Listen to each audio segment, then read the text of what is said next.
Bagaimana caranya menghitung-hitung amal hari ini lebih baik daripada hari kemarin dalam kondisi cacat? Bagaimana caranya saya bisa meraih surga dalam kondisi sakit menaun, lumpuh seumur hidup, jatuh sakit dari umur 24 tahun dan sekarang umurnya 41 tahun. Sebelum sholat saya berusaha bersih-bersih badan, pakaian, tempat sholat. Sholat saya kerjakan dengan berbaring, tidak bisa duduk. Mau sholat tidak ngantuk, tahu-tahu ketiduran. Lagi zikir selesai sholat, tahu-tahu ketiduran, tangan masih memegang tasbih, diteruskan atau tidak. Berdoa selesai sholat, tahu-tahu ketiduran. Bagaimana ini ibadah saya sah atau tidak, Ustaz? Saya sedih kalau berbaring terlalu lama, tidak tahan sakit. Kalau zikir, berdoa sehabis sholat dengan posisi miring, agak tengkurap, boleh apa tidak? Saya berusaha konsentrasi dalam bacaan sholat dan artinya. Mohon nasihat dan pencerahannya. Yang pertama, harus ditanamkan keyakinan pada diri panjenengan, dalam hati panjenengan, bahwa Allah tidak pernah menguji hambanya di luar batas kemampuan seorang hamba. Itu harus tanamkan dulu, karena kalau tidak ada keyakinan itu dalam hati, niscaya nanti akan menjadi kufur dengan ujian sakit seperti ini, akan suudzon kepada Allah, akan semakin jauh kepada Allah, akan terus berkeluh kesah. Maka perlu tanamkan keyakinan itu bahwa kalau Allah sudah membuat ketetapan, Allah tidak akan pernah mengingkari. Sekalipun jenengan saat ini sedang diuji dengan lumpuh dari usia 24 tahun sampai hari ini usia 41 tahun, ketahuilah, asal jenengan bisa sabar, tetap ikhlas menerima ujian dari Allah ini, tetap husnudon kepada Allah, istiqomah di jalan Allah semaksimalnya, tetap menunaikan apa yang menjadi petunjuk Allah dan Rasul semaksimalnya, maka ini pertanda sesuai dengan ketetapan Allah. Allah hendak mengangkat tinggi-tinggi derajat panjenengan. Allah hendak gugurkan dosa-dosa panjenengan. Allah hendak bersamai panjenengan, dengan catatan asal sabar, ikhlas menerima. Jadi begitu diuji dengan sakit yang berat seperti ini, terima dulu, ikhlas dulu. Ikhlas, berusaha, ikhlas itu berusaha memurnikan hati, itu namanya ikhlas. Jadi biasanya kita diuji sakit, jangankan sakit berat seperti beliau, masuk angin sidik, kalau hati tidak ada iman, sambat, sambatnya ngaluoro. Baru sakit gigi juga sambat, kalau hati sepi dari iman. Makanya begitu diuji oleh Allah dengan sakit seperti ini, yang pertama ikhlas dulu. Ikhlas, terima, husnudon pada Allah. Oh, berarti Allah hendak gugurkan dosa-dosaku dengan sakit ini. Oh, berarti Allah hendak tinggikan derajatku dengan sakit ini. Bismillah. Kemudian terima dengan ikhlas, lari mendekat kepada Allah. Yang punya penyakit itu Allah. Maka yang pertama harus kita lakukan, lari kepada yang maha memiliki kesembuhan, dengan cara ikhlas. Ikhlas, kemudian ikhtiar insaninya berobat dilakukan, juga diimbangi ikhtiar ilahinya harus lebih kuat daripada ikhtiar insaninya.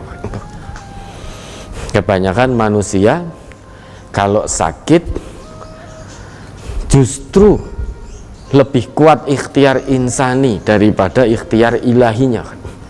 Banyak yang lupa mendekat kepada Allah. Begitu sakit, yang terlintas dalam benak pertama kali, ke dokter. Ke dokter berobat. Itu yang terlintas pertama kali. Dokter 1 belum bisa, pindah ke dokter 2. Dokter 2 belum bisa, pindah lagi ke dokter 3 dan seterusnya. Itu yang terlintas di benak pertama kali. Kenapa jarang terlintas di benak untuk pertama kali? Begitu sakit langsung kita lari kepada Allah dulu, lebih mendekat kepada Allah dulu, mohon rahmatnya, mohon rahmatnya. Jadi jangan mohon kesembuhan dulu, tapi mohon rahmat dulu. Ya, saat kita dihadapkan pada tingkat kesulitan yang tinggi seperti sakit beliau ini, yang pertama dimohonkan kepada Allah adalah rahmat dulu. Rahmat di dalam Al-Quran itu setidaknya punya 3 makna. Nah, yang pertama, rahmat dalam arti mendapatkan ampunan dosa dari Allah sebanyak apapun dosa yang pernah kita lakukan. Quran surat Az-Zumar ayat 53 itu. Qul ya ibadiyalladzina asrafu ala anfusihim la taqnatu mir rahmatillah. Rahmat itu berarti rahmat dalam arti mendapatkan ampunan dosa dari Allah sebanyak apapun dosa yang pernah kita lakukan. Kemudian ikuti tata cara tobatnya, tapi mohon rahmat dulu. Kemudian rahmat yang kedua, disembuhkan oleh Allah dari penyakitnya, yang mana penyakit itu menurut ilmu medis, menurut manusia sudah tidak bisa disembuhkan. Maka mohon rahmat kepada Allah. Yang dibutuhkan syifa, bukan dawa. Tidak mengapa manusia, dokter medis sudah angkat tangan, tidak apa-apa. Kita masih punya Allah. Tanamkan keyakinan itu dalam hati. Allah itu Asy-Syafi, yang maha menyembuhkan itu Allah. Kita butuh syifa dari Allah, maka mohon rahmat dari Allah. Rabbi, seperti doanya Nabi Ayub itu, berkali-kali kita jelaskan. Nabi Ayub itu diuji oleh Allah dengan satu penyakit bertahun-tahun. Penyakit yang diujikan oleh Allah kepada beliau ini tidak pernah diidap oleh orang sebelum beliau dan juga orang sesudah beliau. Jadi sampai akhir nanti ya hanya Nabi Ayub yang diuji dengan penyakit itu. Saat beliau merasa penyakitnya sudah mengganggu ibadahnya kepada Allah, maka baru kemudian beliau memohon kepada Allah. Ingat permohonan beliau, coba dibaca itu, wa ayyuba idnada rabbahu anni massaniyad dzurru wa anta arhamur rahimin. Ini rahmat mohonnya. Ustaz, Quran surat apa itu, ayat 83, 84 surat Al-Anbiya. Al-Anbiya, ya. Wa ayyuba idnada rabbahu anni massaniyadz-dzurru wa anta arhamur rahimin. Dan ingatlah kisah Ayub ketika ia menyeru Tuhannya, "Ya Tuhanku, sesungguhnya aku telah ditimpa penyakit dan Engkau adalah Tuhan yang maha penyayang di antara semua penyayang." 84-nya sekaligus jawaban dari Allah. Fastajabna lahu fakashafna ma bihi min dzur wa atainahu wa ahlahu wa mislahum ma'ahum rahmatam min indina wa dzikra lil abidin. Maka kami pun memperkenankan seruannya itu, lalu kami lenyapkan penyakit yang ada padanya, dan kami kembalikan keluarganya kepadanya, dan kami lipat gandakan bilangan mereka sebagai suatu rahmat dari sisi kami, dan untuk menjadi peringatan bagi semua yang menyembah Allah. Jadi saat beliau, penyakit yang dialami oleh Nabi Ayub dirasa sudah sangat mengganggu dalam ibadahnya kepada Allah. Ingat ya, penyakit beliau sudah mengganggu dalam beribadah kepada Allah, bukan mengganggu dalam masalah keduniawiaannya. Nah, kalau kita kan tidak, sakit pengen sembuh itu biar bisa lagi kesana kemari, biar bisa shopping, biar bisa kesana. Itu tujuan kesembuhan yang kita mohonkan kepada Allah. Maka jelas berbeda. Saat Nabi Ayub mohon kepada Allah itu saat beliau merasa penyakit yang beliau derita itu sudah mengganggu dalam ibadah kepada Allah. Maka beliau memohon kepada Allah, tidak keluh kesah, tidak jujuk, ya Allah berikan kesembuhan pada hamba ya Allah, tidak begitu. Tetapi yang beliau mohonkan pertama kali adalah rahmat. Rabbi anni masaniyad dzurru wa anta arhamur rahimin. Wahai Tuhanku, sesungguhnya aku saat ini sedang ditimpa penyakit, sedang Engkau adalah Tuhan yang maha paling penyayang di antara para penyayang. Ya, saat kita sakit, banyak keluarga kita yang sayang kepada kita, banyak dokter yang sayang kepada kita, berusaha mengobati agar sembuh. Namun ingat, semuanya itu ya, sifat sayang keluarga kita saat kita sakit, para dokter saat kita sakit, itu tidak bisa menyamai sifat sayangnya Allah, rahmatnya Allah kepada hambanya. Maka kalau kita perhatikan ayat itu dibuka oleh Allah, wa ayyuba, fathah huruf terakhirnya, wa ayyuba. Ada pesan yang mendalam. Fathah itu kan maftuh, terbuka. Berarti kisah ini terbuka, dibuka oleh Allah untuk siapapun, generasi sesudah Nabi Ayub, untuk mengambil ibrah dari pengalaman Nabi Ayub ini. Bagaimana saat diuji oleh Allah dengan sakit yang super berat, maka diambil ibrahnya. Nada, ketika. Namun bukan hanya bermakna ketika saja.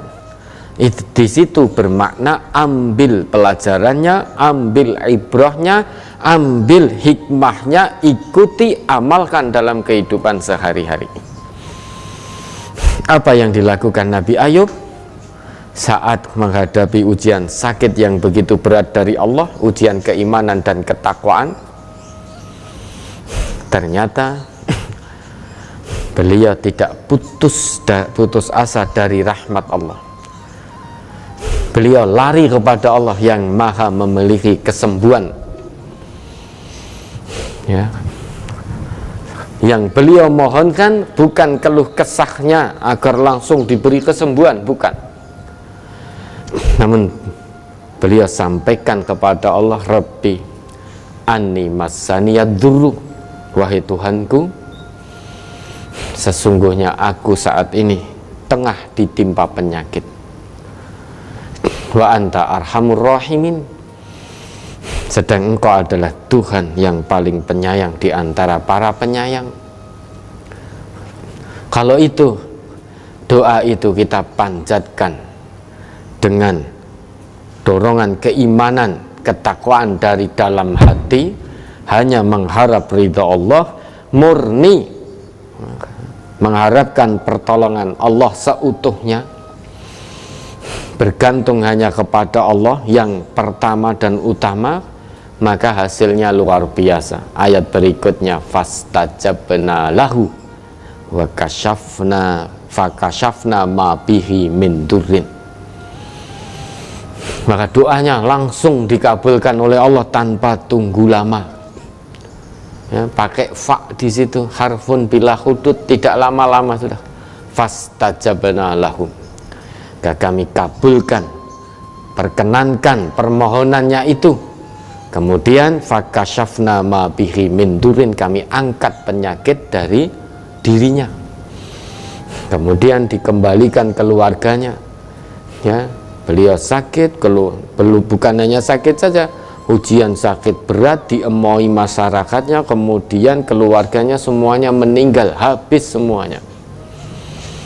Hartanya juga habis. Sehingga wis entek-entekan tenan. Secara keluarga, harta, kesehatan sudah habis-habisan betul. Namun beliau tidak sambat, tidak keluh kesah. Nah, saat dirasa sudah sangat mengganggu untuk ibadah, maka dengan ketundukan dan penuh harap hanya kepada Allah, sehingga memohon kepada Allah, mohon.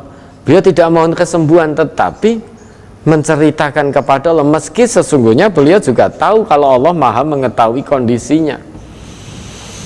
Tapi beliau menceritakan kondisinya kepada Allah. Rabbi anni masani yadhuru, ya Allah, hamba saat ini tengah ditimpa penyakit, ya Allah,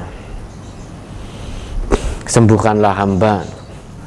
Tidak begitu, tetapi beliau mohon, sedang Engkau Tuhan yang paling penyayang, mohon rahmat dari Allah. Yang pertama, kalau kita dihadapkan pada kesulitan apapun bentuknya, jangan cepat-cepat mohon diselesaikan kita dari kesulitan itu, tetapi yang pertama mohon rahmat Allah dulu. Setelah itu baru mohonkan apa yang menjadi keinginan kita, mohon kesembuhan, mohon ini, mohon dimudahkan segala urusan. Namun yang pertama mohonkan rahmat Allah dulu. Kalau rahmat Allah sudah turun, semua kesulitan selesai. Semua kesulitan selesai. Bagaimana yang dialami oleh Nabi Ayub ini. Maka tadi panjenengan yang bertanya ini jangan berkecil hati, jangan putus asa dari rahmat Allah. Terus langitkan doanya Nabi Ayub ini dengan penuh harap dan yakin kepada Allah. Kalau itu panjenengan lakukan terus menerus, hanya mengharap ridha Allah dan yakin betul bahwa Allah maha menyembuhkan, insya Allah ya, fisik boleh sakit, namun hati akan ditenangkan oleh Allah. Hamba Allah yang beriman, fisik boleh sakit, namun jangan sampai fisiknya sakit, hatinya ikut sakit. Tidak bisa bersabar, berarti itu hatinya juga ikut sakit. Sudah rugi dunia, rugi akhirat. Harusnya fisik yang sakit itu, kalau hatinya tidak sakit, maka akan dapat kafarah dari Allah. Digugurkan dosa-dosanya, laksana pohon gugurkan dedaunannya. Namun kalau hatinya sakit sehingga tidak bersabar, tidak bisa ikhlas menerima ujian dari Allah ini, menggerutu, berkeluh kesah, sambat terus, maka rugi dunia, rugi akhirat. Di dunia fisiknya sakit, rugi. Di akhirat tidak bisa sabar, sakitnya tidak bisa jadi kafarah, malah nyalah ke Gusti Allah. Ya Allah, saya sudah sholat, saya sudah zakat, saya sudah puasa, saya juga sudah tertib dan semangat rutin istiqomah mengamalkan amalan-amalan sunnah. Tapi kenapa Engkau timpakan sakit ini kepadaku, ya Allah? Aku kurang apa? Sedangkan fulan itu sholatnya masih igla-igli, masih menunda-nunda, ngaji yo nggak sregep, wajibnya keteter, belum lagi sunnahnya tidak pernah mengerjakan. Kenapa terus sehat ya Allah? Kenapa engkau pilih kasih? Katanya engkau akan menolong hambamu yang beriman, tapi kenapa engkau beri aku sakit seperti ini? Malah nyalahi Gusti Allah.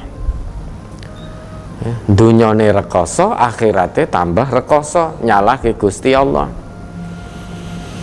Harusnya sikapi dengan ikhlas, sabar, akan jadi kafarah, penggugur dosa-dosa dari Allah. Panjatkan terus doanya Nabi Ayub ini dengan penuh keyakinan kepada Allah. Sesuai dengan janji Allah, Allah akan lenyapkan penyakit dari tubuh panjenengan. Itu ketetapan Allah. Dengan syarat panjenengan panjatkan penuh harap, jangan coba-coba. Jadi yakin betul kepada Allah, dan jangan mendikte Allah, ya Allah besok sembuhkan saya ya Allah, jangan. Karena Nabi Ayub memohon seperti itu, terserah Allah mau turunkan rahmatnya, mau turunkan kesembuhan, terserah Allah. Namun yang jelas kalau itu kita panjatkan dengan penuh keimanan dan keyakinan seutuhnya kepada Allah, tidak lama fastajabna lahu fakashafna ma bihi min durin. Ini janji Allah. Ya, jalankan ini, tunaikan, praktekkan doanya Nabi Ayub ini. Jangan hanya coba-coba. Lah ini ikhtiar ilahi harus kuat. Kuatnya harus melebihi ikhtiar insani. Kalau saat sakit ikhtiar insani saja kita bisa kuat, bisa dari satu dokter pindah ke dokter lain, dari satu rumah sakit pindah ke rumah sakit yang lain. Kenapa kita lupa kepada Allah? Yang punya kesembuhan adalah Allah. Maka lari dulu kepada Allah, lebih dekat lagi kepada Allah, baru kemudian ikhtiar insaninya mengikuti. Nah dari situ insya Allah Allah akan berikan jalan kesembuhan yang terbaik, di tempat yang terbaik, waktu yang terbaik. Fisiknya sakit, jangan sampai hatinya ikut-ikutan sakit.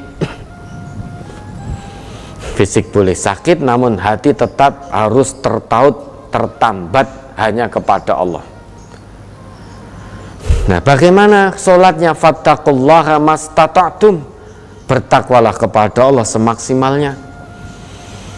Karena kondisinya tidak normal, sakit menaun, lumpuh, maka ketika mau zikir, mau sholat, itu berdiri tidak bisa, bisanya hanya berbaring.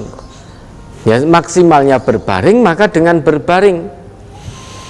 Nabi kita juga bersabda, dulu pernah Imran bin Husain itu ketika diuji oleh Allah dengan sakit bawasir. Bawasir itu wasir, ambeien, baru ambeien, tapi sudah sangat mengganggu untuk sholat. Maka beliau bertanya kepada Nabi tentang sholatnya. Jawab Nabi, sholli qa'iman, sholatlah dengan berdiri. Fa'ilam tastati' faqa'idan, maka dengan duduk. Duduk baik di lantai maupun di kursi, monggo. Kalau tidak bisa berdiri karena penyakitnya, maka bisa duduk. Dimanapun duduknya, boleh di lantai, boleh di kursi. Kalau ternyata duduk tidak bisa, fa'ala janbin, maka dengan berbaring. Sholatnya saja dengan berbaring itu mendapat rukhsah, keringanan dari Nabi, apalagi zikrullah, zikir sesudah sholat. Tentu boleh dalam keadaan berbaring, dalam keadaan miring, terlentang atau tengkurap, monggo senyamannya. Bukankah Allah juga berfirman, fa idza qadaytumus sholata fadhkurullaha qiyaman wa qu'udan wa 'ala junubikum. An-Nisa 103.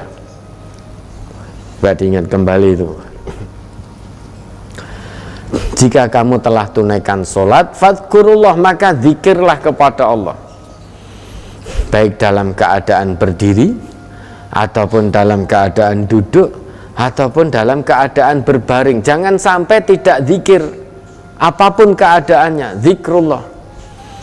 Dalam keadaan berdiri, duduk, maupun berbaring. Coba dibaca itu. Surat An-Nisa surat 4 ayat 103. Fa idza qadaytumus salata fadhkurullaha qiyaman wa qu'udan wa 'ala junubikum fa idzat ma'nantum faqimus shalah innas sholata kanat 'alal mu'minina kitaban mauquta. Maka apabila kamu telah menyelesaikan sholatmu, ingatlah Allah di waktu berdiri, di waktu duduk, dan di waktu berbaring. Kemudian apabila kamu telah merasa aman, maka dirikanlah sholat itu sebagaimana biasa. Sesungguhnya sholat itu adalah kewajiban yang ditentukan waktunya atas orang-orang yang beriman. Ayat ini pertama bisa kita maknai bahwa ini perintah zikir sesudah sholat.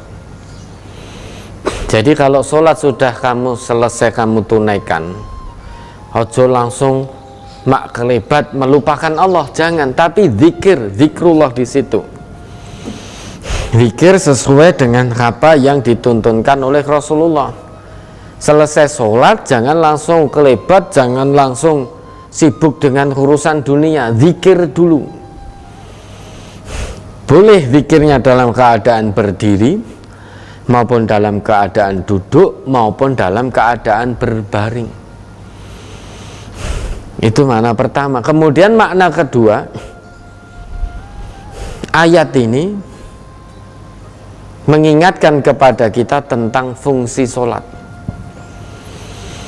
Orang yang sholatnya benar, maka dalam kondisi apapun dia akan selalu ingat Allah, baik dalam keadaan senang, keadaan longgar, maupun dalam keadaan sempit, maupun dalam keadaan susah, baik dalam keadaan sehat maupun dalam keadaan sakit. Kalau sholatnya benar, dalam arti fungsi sholatnya tegak betul, tanha 'anil fahsya wal munkar, itu tegak betul. Orang yang sholatnya benar, dalam arti benar bukan hanya gerakannya saja, bukan hanya bacaannya saja, namun benar pula fungsinya, maka dia akan selalu ingat Allah, tidak akan pernah meninggalkan Allah bagaimanapun kondisinya. Kondisi kaya, ingat Allah. Kondisi miskin, ingat Allah. Kondisi sehat, ingat Allah. Kondisi sakit, bagaimanapun bentuk sakitnya, tetap ingat Allah. Itu orang yang sholatnya benar. Tapi kalau ada orang sekalipun dia sholat benar gerakannya, namun fungsinya tidak tegak, maka ya salah. Ada yang salah, tanda tanya besar dalam fungsi sholatnya. Orang sholat gerakannya betul, bacaannya betul, tapi diberi kenikmatan oleh Allah, diberi sesuatu oleh Allah, muncul kesombongan, merendahkan orang lain, menganggap dirinya paling kaya, menganggap dirinya paling punya uang, menganggap dirinya paling penting, menganggap dirinya paling benar, menganggap dirinya paling berpengaruh. Nah, meski sholatnya benar, gerakan dan bacaannya, namun ternyata fungsi sholatnya tidak tegak. Karena sombong baik melalui perbuatan, perkataan maupun sikap, itu perbuatan mungkar. Sedang kemungkaran itu ya, sesuatu bentuk kemaksiatan kepada Allah yang fitrah kita tidak bisa menerima itu. Akal sehat kita tidak bisa menalar, tidak bisa menerima. Ada orang diberi sesuatu, diberi nikmat oleh Allah, kok sombong. Fitrah kita ini tidak bisa menerima. Fitrah ketauhidan kita tidak bisa menerima. Ada orang sombong dengan hartanya, dengan kedudukannya. Meski kesehariannya dia sholat, gerakannya betul, bacaannya betul, namun fungsinya tidak tegak, ditandai dengan ada sifat sombong dalam dirinya karena merasa paling segalanya. Sedangkan salah satu fungsi sholat itu adalah tanha 'anil mungkar, mencegah pelakunya dari perbuatan mungkar apapun jenisnya. Itu salah satu fungsi sholat.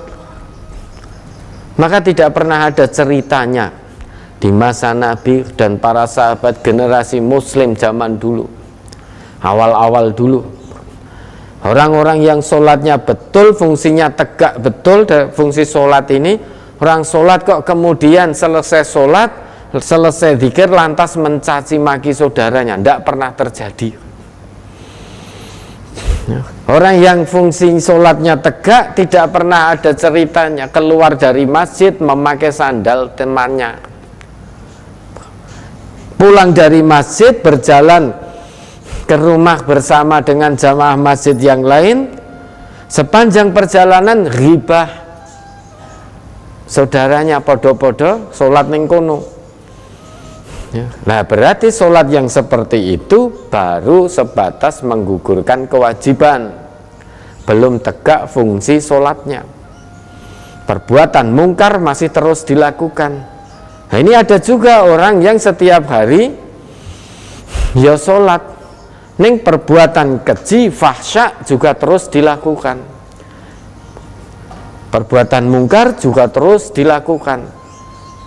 Berarti dia tidak paham dengan makna sholat yang setiap hari dia lakukan. Padahal sholat yang menyelamatkan ini adalah sholat yang tegak fungsinya. Karena pelaku-pelaku sholat yang betul, dia akan terhindar dari dua macam kemaksiatan tadi, yaitu fahsya dan mungkar. Kalau sudah terhindar dari dua bentuk kemaksiatan ini, maka perilaku, perbuatan, ucapannya insya Allah lurus.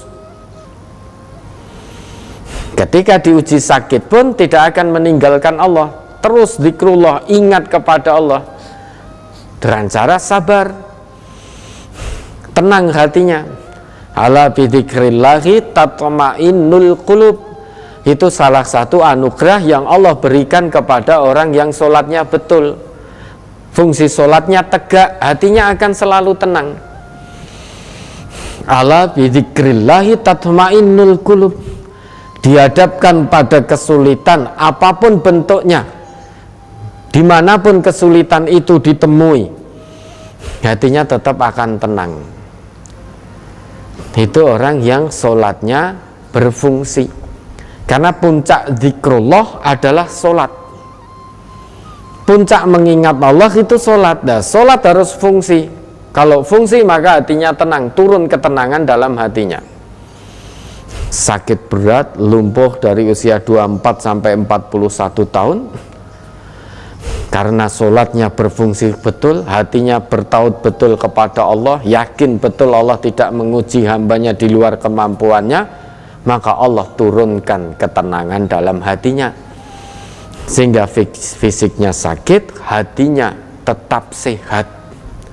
Itu yang menyelamatkan, menjalani sisa kehidupan yang Allah berikan ini tanpa dosa, karena dosanya digugurkan oleh Allah karena kesabaran dan keikhlasannya menerima ujian keimanan dan ketakwaan berupa sakit itu tadi.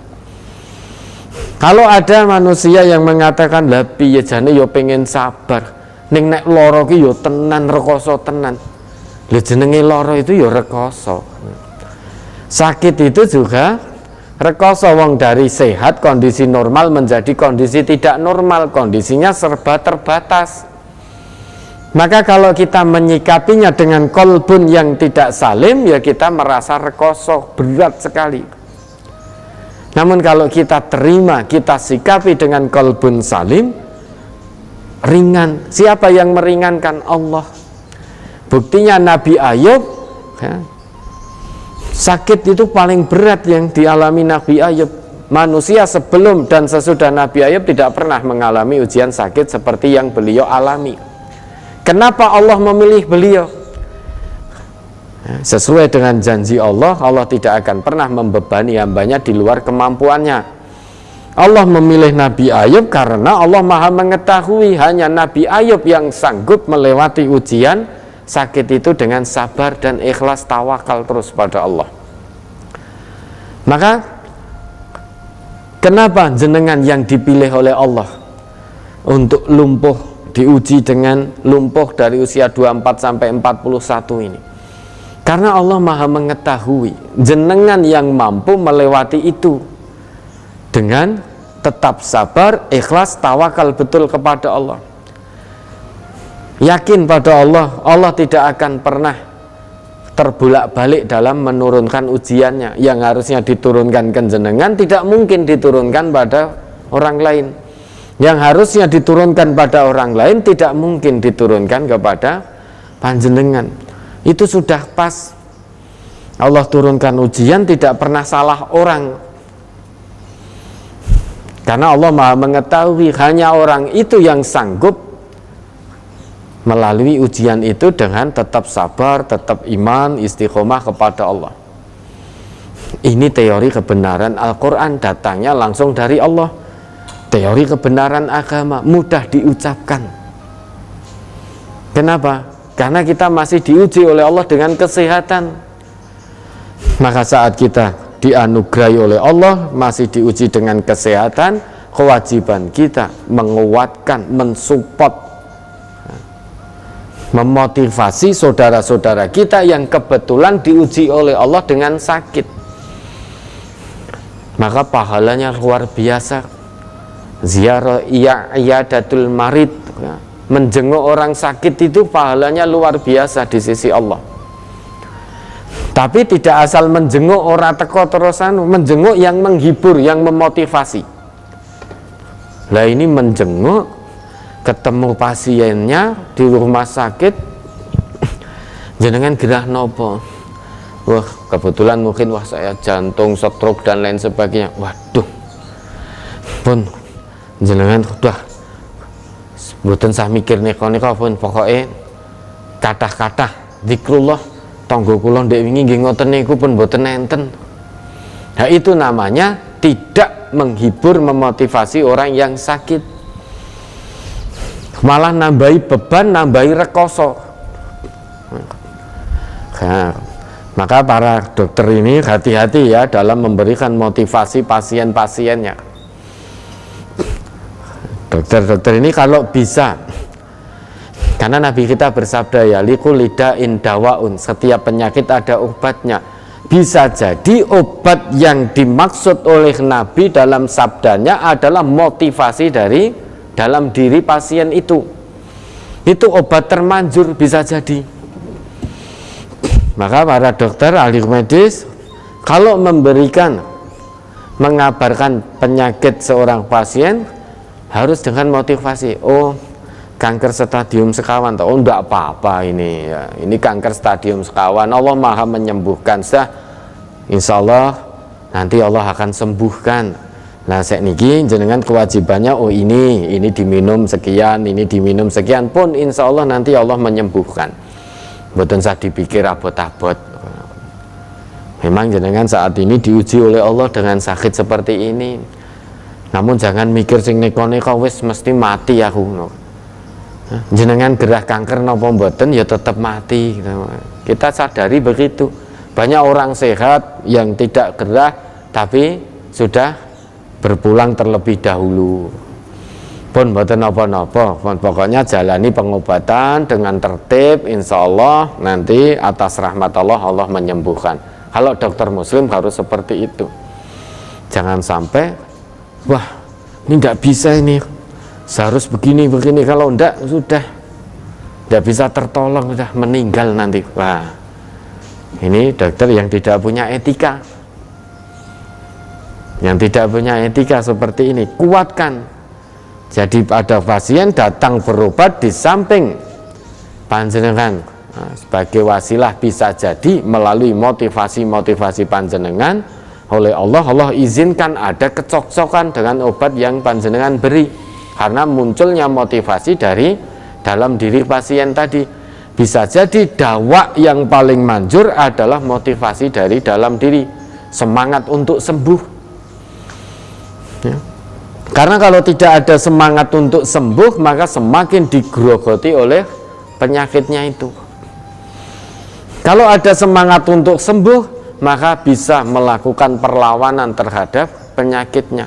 Bisa jadi yang dimaksud dawa oleh Nabi tidak harus semuanya melalui obat-obat medis. Justru obat yang paling manjur adalah motivasi dari dalam diri, semangat untuk sembuh itu. Ya, tidak mungkin ya, Nabi menyabdakan itu kok obatnya belum ditemukan, itu tidak mungkin.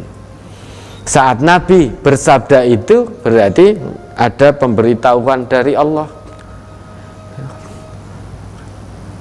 Tidak mungkin Nabi ngarang, wa ma yantiqu 'anil hawa in huwa illa wahyu yuha. Nabi ngarang-ngarang, oh somben mungkin nenek obate, itu tidak mungkin. Yang saat Nabi bersabda demikian, ya Nabi sudah pirsa melalui pemberitahuan dari Allah. Semua penyakit apapun bentuknya di dunia ini, itu sudah ada obatnya. Allah sudah turunkan obatnya. Tidak mungkin Nabi menyabdakan sesuatu yang Allah belum turunkan, tidak mungkin. Nah, saat Nabi menyabdakan demikian, kita yakin bahwa Allah sudah turunkan obatnya. Lah, saking keterbatasan manusia, mungkin sampai hari ini manusia belum mengetahui. Kenapa? Kalau manusia sudah mengetahui semuanya, dikhawatirkan nanti manusia, apalagi seorang dokter, ya, dia tanpa sadar akan berubah dari makhluk menjadi kholik nanti. Wis pokoknya apa-apa dokter sehingga lupa pada Allah. Nah, tetapi yang jelas obat sudah ada. Bisa jadi obat yang paling manjur motivasi dari dalam diri. Maka sangat ditekankan ziarah atau iyadatul marid, mengunjungi, menjenguk orang yang sakit. Panjenengan tetap bersemangat, jangan putus asa, jangan ngelokro. Semua yang menjadi ketentuan syariat, karena kondisi jenengan tidak normal, tunaikan semaksimalnya. Allah Maha mengetahui kondisi panjenengan. Ya, tunaikan semaksimalnya. Insya Allah diterima oleh Allah. Karena maksimalnya ya sesuai dengan kemampuan panjenengan. Ya, ada lagi.